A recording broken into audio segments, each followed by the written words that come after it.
अगर सर मैं एक इन 6 सालों के बिजनेस यात्रा की बात करूं तो मेरा ऐसा मानना है कि बीइंग एंटरप्रेन्योर आपने बहुत सारे उतार चढ़ाव देखे होंगे। क्योंकि अभी मैंने जो बात की उसमें कहीं कोई चलता है पग चिन्हों पर, वो पग चिन्ह ऐसे नहीं बनते हैं, उसमें बहुत सारे अप एंड डाउन्स आते हैं।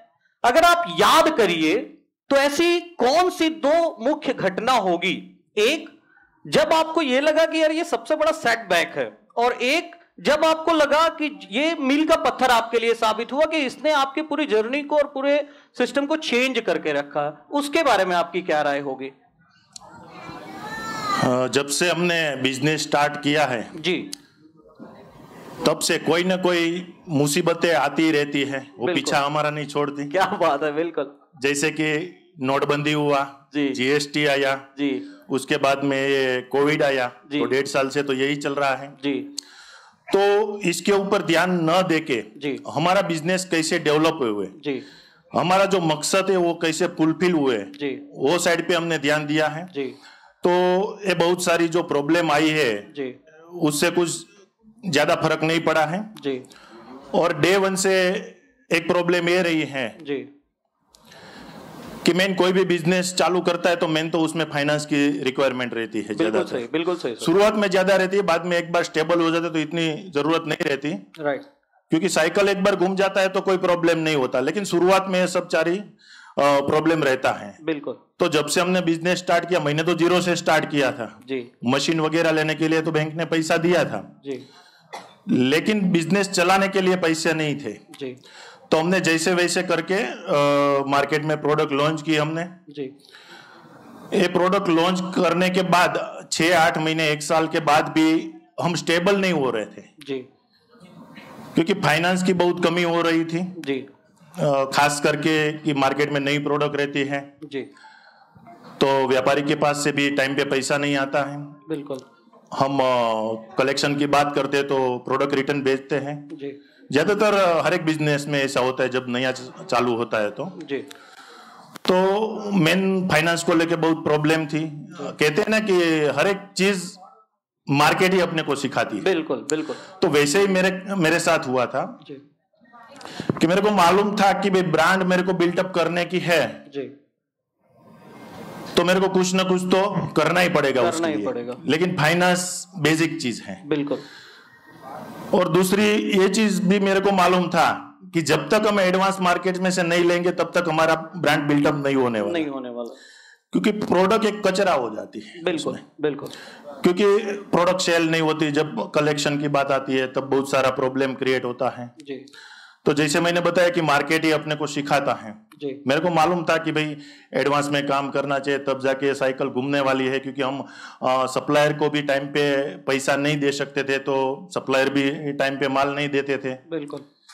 आज हमारी इकोसिस्टम यहाँ पे बैठी है, सबको सब कुछ पता ही है, जब शुरू से जुड़े हैं वो सब लोगों को। जी, जी, जी, तो जब तक मार्केट में से पैसे नहीं आते थे तब तक हम सप्लायर को नहीं देते थे। सप्लायर को टाइम पे पैसे नहीं देते तो वो गुड्स हमें नहीं, रॉ मटेरियल, पैकिंग मटेरियल नहीं देते थे।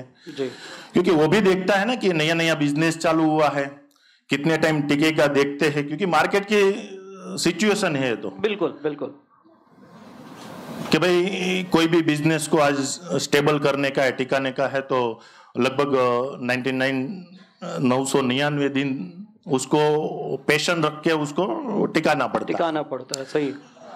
लेकिन मार्केट ने हमको सिखाया, कोई बंदा था हमारे इधर जी, कि आप ये चक्कर में से आप बाहर निकलिए। जी, लेकिन मैं बोला भाई क्या है चक्कर, क्या है, जी, कैसे बाहर निकले आप बताइए। बिल्कुल। तो बोले एक काम करो, आप 6-8 महीना हो गया आपकी कंपनी को, आपको लोग पहचानते भी हैं। जी, लेकिन हमें वो सेटिस्फेक्शन नहीं मिल रहा था जी, कि लोग हमें पहचानते हैं कि नहीं। क्योंकि जब से हमने बिजनेस स्टार्ट किया तो हमारा जो पैकेजिंग है वो बहुत सबको अच्छा लगा, एट्रैक्टिव लगा। बिल्कुल। क्वालिटी इतनी अच्छी लगी। पहले हमारा ऐसा कोई विजन मिशन कुछ नहीं था कि हम सूरत के बाहर भी काम करें। क्या बात है। लेकिन हमने क्वालिटी सर्विस दी, जी, तो वो हिसाब से कारवा बनता गया, सब लोग जुड़ते गए उसमें। तो बात फाइनेंस की आती है कि बिजनेस तो बड़ा करने का, लेकिन फाइनेंस के बिना होता नहीं है। जी, तो एक बंदा था, उसने सिखाया कि आप एडवांस में काम करो। वो तो भाई बहुत सारे लोग हमें सिखाते कि एडवांस में काम करना चाहिए, लेकिन कैसे? बिल्कुल बिल्कुल सर। वो सब लोग नहीं कर सकते हैं ना जी। जैसे आज बहुत सारी कंपनी है मार्केट में, 20-20 25 साल पुरानी कंपनी है, वो भी आज एडवांस में काम नहीं कर पा रही है क्योंकि मार्केट की सिचुएशन ही वही है। बिल्कुल।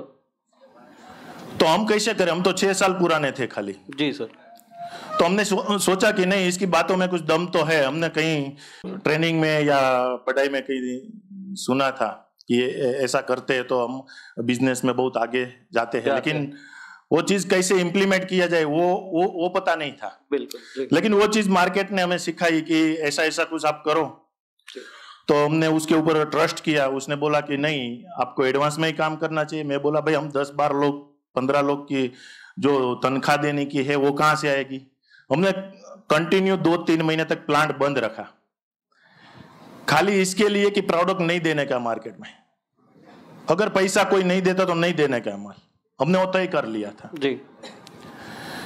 क्योंकि कुछ तो करना पड़ेगा, क्योंकि हम बिजनेस करते थे तो सुबह से लेकर 2-3 बजे तक मार्केट में से पैसा उधारी पे लेने का काम में चले जाता था टाइम 2-3 बजे तक।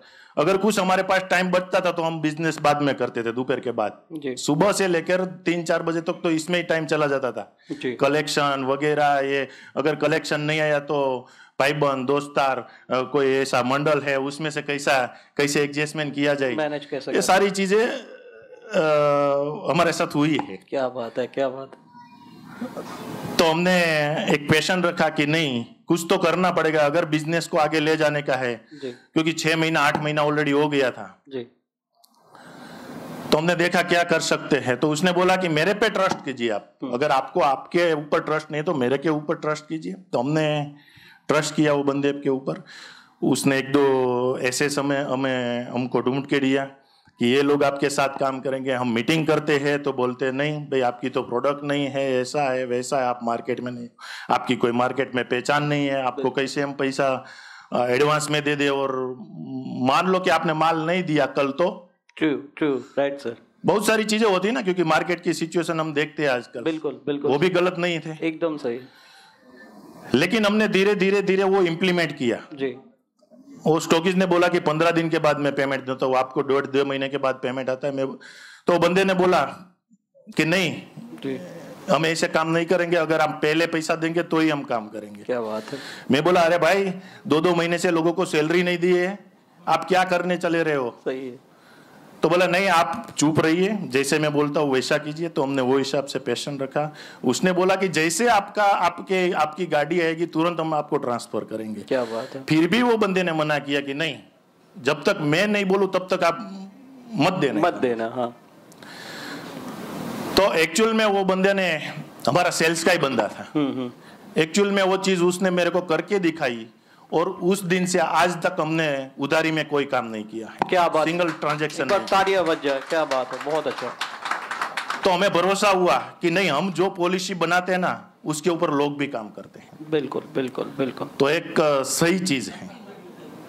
देखिए, एक गुजराती में सर एक कहावत है कि जो बका तकलीफ तो रहवानी है, और अगर मैं बात करूं तो न संघर्ष न तकलीफ तो क्या है मजा फिर जीने में, और तूफान भी थम जाएगा अगर लक्ष्य रहेगा सीने में। ऐसा सर ने बताया अभी हमें कि अगर आपके अंदर विजन है ना, कि कितना भी छोटा स्टेप लेगा गया क्यों ना हो, या प्रॉब्लम्स कितनी भी आए, लेकिन अगर आप लगे रहेंगे ना तो दोस्तों कभी पीछे मुड़ के नहीं देखना।